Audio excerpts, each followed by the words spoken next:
KBP news Rajasthan.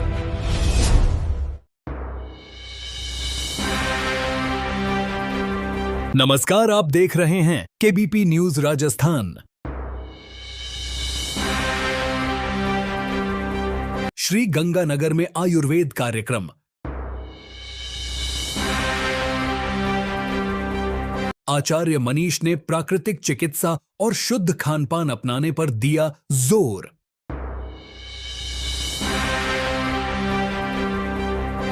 Shri Ganganagar के एक निजी रिसोर्ट में आयोजित कार्यक्रम में प्रसिद्ध आयुर्वेद चिकित्सक आचार्य मनीष ने ग्रामीणों व श्री गंगानगर के नागरिकों को संबोधित किया।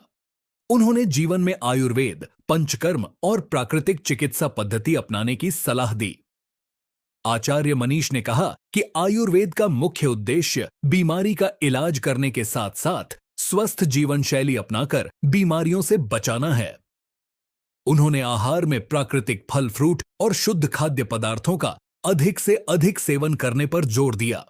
खाद्य पदार्थों व पानी में बढ़ते पेस्टिसाइड और पर्यावरण प्रदूषण को कैंसर जैसी गंभीर बीमारियों का मुख्य कारण बताते हुए उन्होंने चिंता व्यक्त की। आचार्य मनीष ने इस विषय पर व्यापक जनजागरूकता और गंभीर चर्चा को समय की आवश्यकता बताया। देखिए हमारे ब्यूरो चीफ हरदेव सिंह की ये रिपोर्ट श्री गंगानगर से। जी फोन निकालो जिसे निकालना है। आप ध्यान से सुनो। और आपको मैं बताता हूँ, नशे का कारोबार नंबर 2 में चलता है। 25 मिनट कारोबार नंबर। आप एक काम करो, जितने पान मसाले वाले बेचते हैं आप उनको बोलो ये तुमने बिल से लिया बिना बिल के लिया है, तो बिना बिल के फिर टैक्स कहां से आ रहा है सरकार को? नहीं सर, गलत है सर, आप समझे नहीं। ऐसा खर्च हो रहा है सरकार का, वो 3 से 4 गुना हो रहा है। अभी आपके आरजीएचएस योजना लागू है, आपको पता है कैंसर, आप 25 लाख का इलाज फ्री मिल रहा है। आपका बिल पूरा 25 लाख का बन रहा है कैंसर के इलाज का। आपको पता है एक कीमो के साथ 3 कीमो फ्री मिलती है। 4 लाख की कीमो है, बिलिंग लेकिन 4 की हो रही है 16 लाख की, जबकि एक के साथ 3 फ्री है। लेकिन बिलिंग कितने की हो रही है? क्योंकि पैसे कौन दे रहा है? सरकार। अंदर क्या चल रही है? बंदर बांट। आज पूरा भारत बीमार है और हम सबकी ड्यूटी बनती है उनकी मदद करने कि बीमार पड़ने की वेट मत करो। मैं तो आपको भी इनवाइट करूंगा, गंगानगर वाले पत्रकारों को, कि आप अपना टूर बना के आ जाओ। 3 दिन या 5 दिन के लिए आपका कोई पैसा नहीं लगेगा, रहना खाना पीना फ्री अरेंजमेंट करूंगा।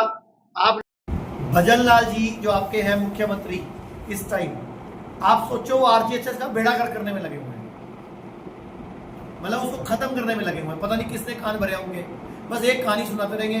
75 डब्बे खा लिए किसी ने च्यवनप्राश के। अरे जिसने खा लिया उसको पकड़ो जाके यार। एक आदमी चोरी कर रहा, सारी योजना की चर्चा क्यों कर रहे हो?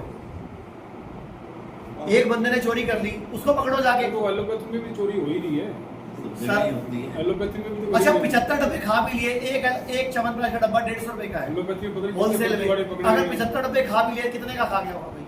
और वैसे 75 डब्बे खाए नहीं है, वो है खबर बनी हुई अखबारों में भाई आयुर्वेद के ये आयुष्मान आरजीएचएस में चोरी हुई, पकड़ दो ना, चोरी जेल में डाल दो ना साला जिसने करी। उस चक्कर में आम आदमी का कसूर क्या है? जब घुटना ठीक हो सकता है तो घुटने का ऑपरेशन क्यों करा रहे हो? जब रीढ़ की हड्डी बिना ऑपरेशन ठीक हो सकती है। पुराना करना चाहिए ड्रम में भर के। आप याद करो पुराने टाइम में जो गेहूं लाते थे, चावल लाते थे, पहले ड्रम में भर देते थे। 1 साल पुराना करते थे, नीचे छोटा छेद होता था, वहां से 1 हफ्ते का गेहूं निकालते थे, उसको 2 घंटे भिगो के रखते थे, फिर उसको सुखाते थे और 1 हफ्ते का पिसवाते थे। तो या तो आटा खाना छोड़ दो या कम कर दो, नहीं तो तरीका सिखाते हैं हम लोगों को कि पहले आप फल सैलड खा लो, बाद में चपाती और चावल खा लो, और एक टाइम पे एक दिन में 1 अनाज ही खाना चाहिए, 2 अनाज एक साथ नहीं खाने चाहिए। कई लोग क्या गलती करते हैं, जैसे घर में गेस्ट आया, चावल भी बना लिए रोटी भी बना ली, दोनों का ग्लाइसेमिक इंडेक्स अलग है, दोनों का शुगर स्पाइक का टाइमिंग अलग है, तो 2 अनाज इकट्ठे खाने से बॉडी कंफ्यूज होती है।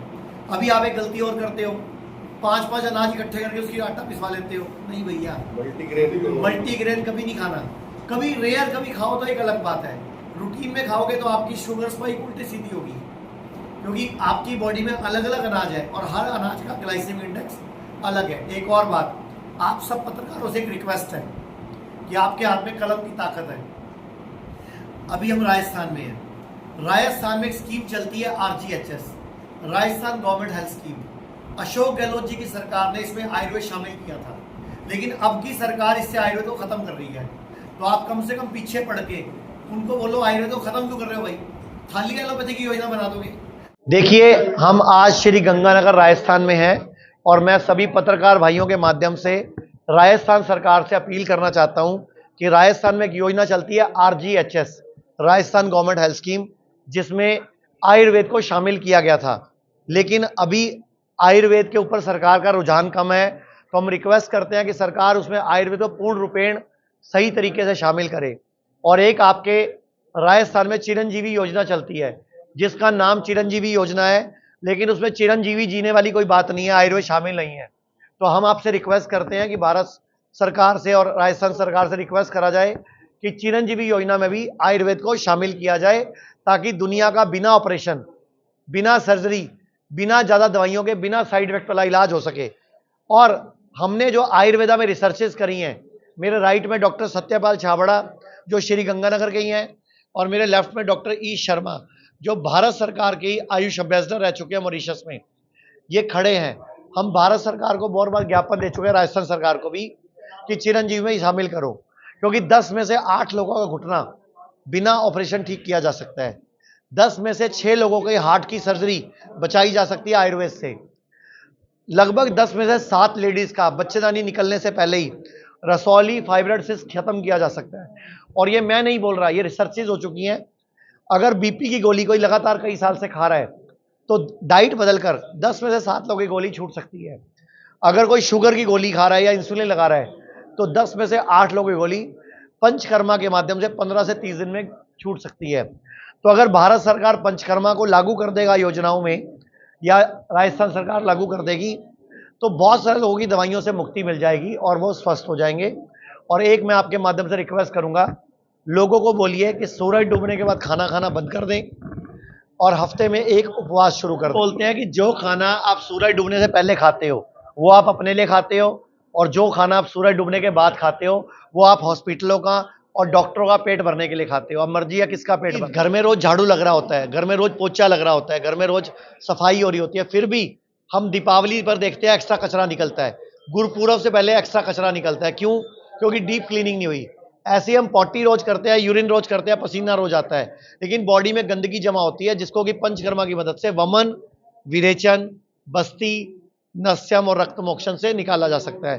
तो हम आप लोगों से अपील करते हैं कि भारत में लोगों को ये बताइए कि बीमार होने का वेट ना करें, पहले आयुर्वेद में आए।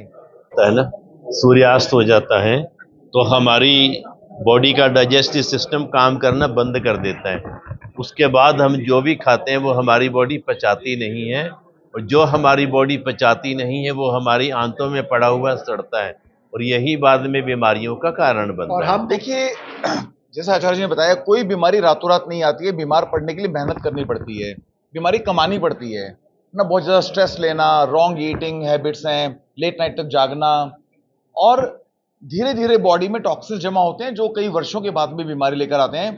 वहां पर आता है पंचकर्मा।